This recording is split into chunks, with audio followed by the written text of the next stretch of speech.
Seorang ayah berinisial YP di Kabupaten Muaro Jambi tega menyetubuhi anak tirinya hingga hamil 7 bulan lebih. Perbuatan pelaku terhadap anak tirinya itu terungkap saat ibu korban mencurigai bentuk tubuh anaknya. Pelaku akhirnya mengaku telah menghamili anak tirinya setelah ditangkap polisi.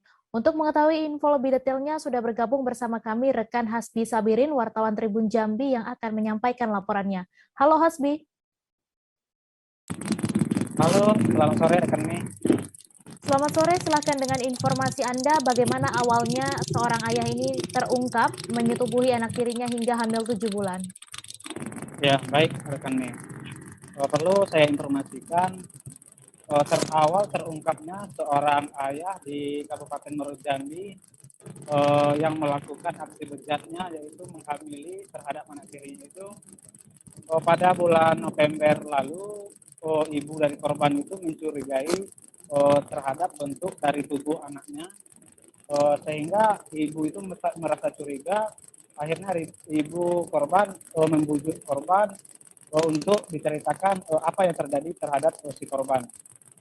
Setelah mendapatkan bujukan itu, akhirnya si korban uh, mengungkapkan dan bercerita kepada sang ibu bahwa dirinya telah uh, dihamili oleh ayah tirinya sendiri. Ya, saat ini usia kandungan si korban itu sudah memasuki 7 bulan.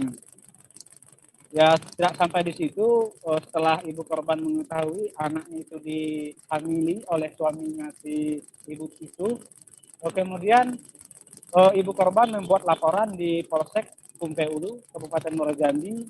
Ya, atas laporan itu akhirnya si pelaku inisial YP ini berhasil dibekuk oleh Satreskrim Polsek Kumpe Ulu pada Rabu 22 Desember kemarin. Penangkapan itu dilakukan oleh Satreskrim di daerah di rumahnya sendiri, yaitu berada di Desa Sakean, Kabupaten Muaro Jambi, yang mana rumahnya itu berada di salah satu perusahaan yang ada di Kecamatan Kumpe Ulu tersebut. Begitu, Mem. Ya, kemudian Hasbi, berapa usia korban dan apa modus pelaku melakukan perbuatan keji tersebut? Ya, baik. Untuk usia korban itu sendiri itu merupakan anak di bawah umur. Usianya itu masih di 13 tahun. Ya, sebenarnya dengan usia itu tidak pantas untuk mengandung sebenarnya. Ya, karena dengan aksi bejatnya orang tua ayah tiri si korban, ya akhirnya korban mengalami nasib yang dialaminya saat ini. Begitu. Ya, kemudian bagaimana modus pelaku dalam melakukan perbuatan keji tersebut dan apa tindakan polisi terhadap pelaku dan seperti apa ancaman hukumannya? Ya, baik. Sebenarnya modus dari pelaku inisial YP ini melakukan aksi bejatnya terhadap anak tirinya itu eh, ketika orang tua ibu kandungnya si korban tidak ada di rumah. Jadi situlah pelaku inisial YP ini melakukan aksi bejatnya terhadap anak tirinya ini. Ya, dengan melakukan cara ruda paksa dan melakukan persetubuhan ya ketika istri si pelaku itu sendiri tidak ada di rumah. Untuk diketahui juga sang istri sama pelaku ini merupakan pekerja buruh perkebunan di daerah sana. Ya, ketika istrinya tidak ada di rumah, akhirnya pelaku itu pulang ke rumah untuk melakukan aksi bejatnya terhadap anak tirinya sendiri. Dan namun perlu diketahui juga uh, pelaku melakukan ruda paksa terhadap korban ini.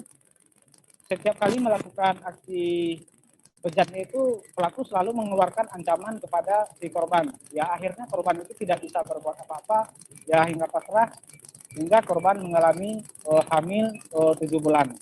Ya atas perbuatan si pelaku ini di pihak kepolisian Polres Muaro Jambi mengancam terhadap pelaku dikenakan pasal yang sesuai dengan aturan perlindungan anak, yaitu dengan hukuman minimal 5 tahun dan maksimal 15 tahun penjara. Begitu, Nih.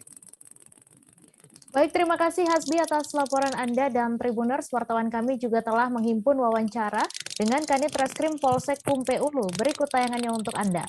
Korban berdasarkan hasil pengecekan dari rumah sakit dinyatakan hamil kondisi 8 bulan. Demikian. Jadi terhadap pelaku kami terapkan pasal 76 junto pasal 80 junto pasal 81 Undang-Undang Perlindungan Anak dengan ancaman hukuman minimal 5 tahun maksimal 15 tahun. Demikian. Korban umur berapa sana? Untuk korban berdasarkan akta kelahiran yang sudah kita dapatkan itu berumur 13 tahun dan korban merupakan anak di bawah umur. Korban dan pelaku mengakui bahwa pelaku melakukan pemerkosaan itu atau pencabulan terhadap korban itu sudah sering kali. Jadi dimulai dari pertengahan awal tahun 2020 sampai dengan terakhir bulan Oktober tahun 2021. Dan pelaku melakukan pemaksaan dan pengancaman terhadap korban, kemudian ditarik secara paksa dari ruang TV ke kamar yang ada di rumah tersebut, kemudian mengatakan mengancam akan mengambil pisau. Nah, sehingga si korban takut dan akhirnya mengikuti kemauan dari ayah tirinya atau si pelaku tersebut. Jangan lupa subscribe, share, komen, dan like ya.